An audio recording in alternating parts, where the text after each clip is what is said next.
शून्य से लेके तूने मुझे रच लिया अपने ही रूप में। प्रेम किया है अनंत प्रेम से, दिया पुत्र मेरी मुक्ति के लिए। अनोखा प्यार है तेरा, करूंगी स्तुति तेरी मैं सर्वदा। अनोखा प्यार है तेरा, करूंगी स्तुति तेरी मैं सर्वदा। जग में आया यीशु स्वर्ग छोड़ के, मेरा सारा दंड सह लिया उसने। कोड़े खा के क्रूस उठा के उसने मुझे मुक्तियाँ जगाई दे दी है। अनोखा प्यार है तेरा, करूंगी स्तुति तेरी मैं सर्वदा। अनोखा प्यार है तेरा, करूंगी स्तुति तेरी मैं सर्वदा। मसीह में मेरे प्रियो, परमेश्वर का प्रेम कितना अनोखा है, कितना प्यारा है। जिस तरह कि हम यूहन्ना का 3 अध्याय का 16 पद में पाते हैं कि परमेश्वर ने जगत से ऐसा प्रेम किया कि अपने इकलौते पुत्र को दे दिया, ताकि जो कोई भी उस पर भरोसा करे वो नाश ना हो वरन अनंत जीवन पाए। सच में परमेश्वर ने हम सबों के लिए कितना महान कार्य किया कि वो अपने इकलौते पुत्र को दे दिया, जबकि हम पाप में थे। जिस तरह की वचन हम रोमियो में पाते हैं कि परंतु परमेश्वर हम पर अपने प्रेम की भलाई इस रीति से प्रकट करता है कि जब हम पापी ही थे तभी मसीह हमारे लिए मरा। हम पापी में तभी मसीह हमारे लिए मरा, क्योंकि हम पाप में थे। परमेश्वर अपने स्वरूप में जिस तरह से हमें बनाया था, हमसे वो जिस तरह से इतना प्रेम करता था, और हम उनसे दूर चले गए थे, पाप में पड़ गए थे, और परमेश्वर ने हम पर दया की और वो अपने इकलौते पुत्र को हमारे लिए दे दिया, ताकि हम अपने पापों से मुक्ति पाए और उन पर भरोसा करें। आपने बाइबल में समन पत्रस और अंद्रियास दोनों भाई के बारे में जानते होंगे, जो कि गलील के थे और मछुआरे थे। दोनों वो कर देते थे, तो एक समय आया था कि वो अपने कर को समय से नहीं दे पा रहे थे, क्योंकि वो उपयुक्त जो जरूरी जितना होना चाहिए उतना मछली नहीं पकड़ पाते थे। एक समय आया था कि वो बिल्कुल भी मछली नहीं उनके जाल में फंसते थे, और इसकी वजह से उनका ऐसा भी दिन आ गया था कि उनका जो नाव है वो उनको बेचने की नौबत आ गई थी।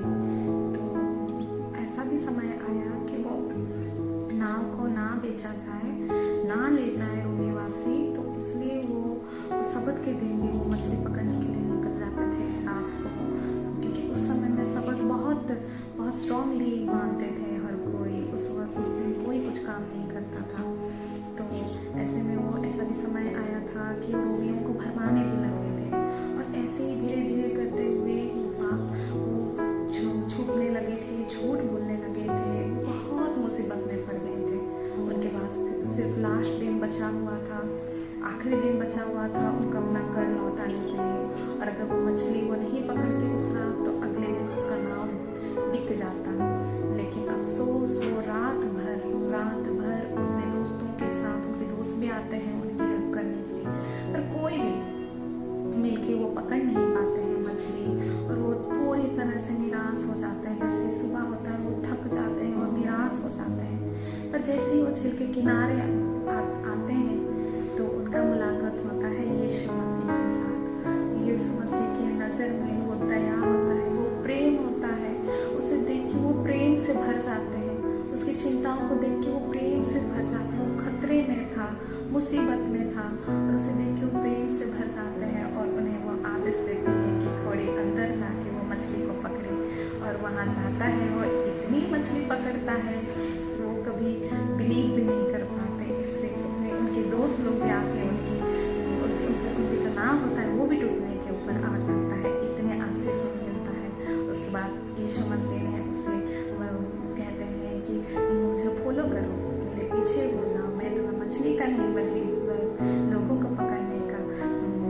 सिखाऊंगा। परमेश्वर का प्रेम देखिए, वो जैसे ही जिस तरह के समोन में उस अंतिम टाइम में जो एकदम वो हार चुका रहता है, थक चुका होता है, उसी समय यीशु मसीह की एंट्री होती है और उसको भरपूरी से आशीष देते हैं।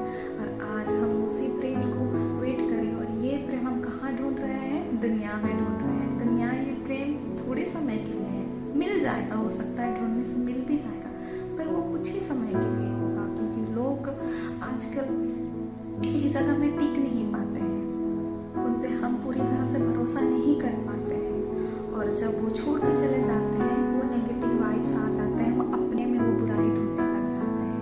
पर परमेश्वर ऐसा नहीं है।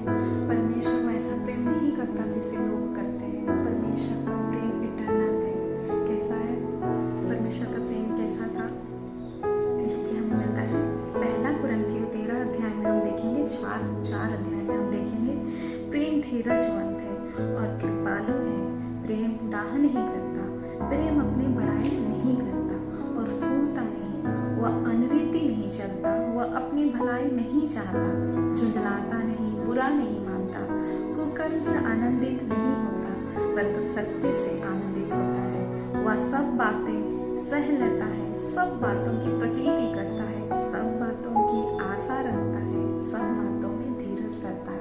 और ऐसा प्रेम प्रभु यीशु मसीह ने हम सबों को किया, और वो चाहता है कि वो हमसे भी वो प्रेम दूसरों को हम बांटें, जैसे कि हम पाते हैं यूहन्ना में हम देखेंगे 15 अध्याय में हम पाएंगे 13 से 17 पद को हम देखते हैं, इससे बड़ा प्रेम किसी का नहीं कि कोई अपने मित्रों के लिए अपना प्राण दे दे। जो आज्ञा मैं तुम्हें देता हूँ, यदि उसे मानो तो तुम मेरे मित्र हो। अब से मैं तुम्हें दास ना कहूँगा, क्योंकि दास नहीं जानता कि उसका स्वामी क्या करता है, परंतु मैंने तुम्हें मित्र कहा है, क्योंकि मैंने जो बातें अपने पिता से सुनी वे सब तुम्हें बता दी। तुमने मुझे नहीं चुना, परंतु मैंने तुम्हें चुना है और तुम्हें नियुक्त किया है कि तुम जाकर फल लाओ और तुम्हारा फल बना रहे, कि तुम मेरे नाम से जो कुछ पिता से मांगो वह तुम्हें दे। इन बातों की आज्ञा मैं तुम्हें इसलिए देता हूँ कि तुम एक दूसरे से प्रेम रखो।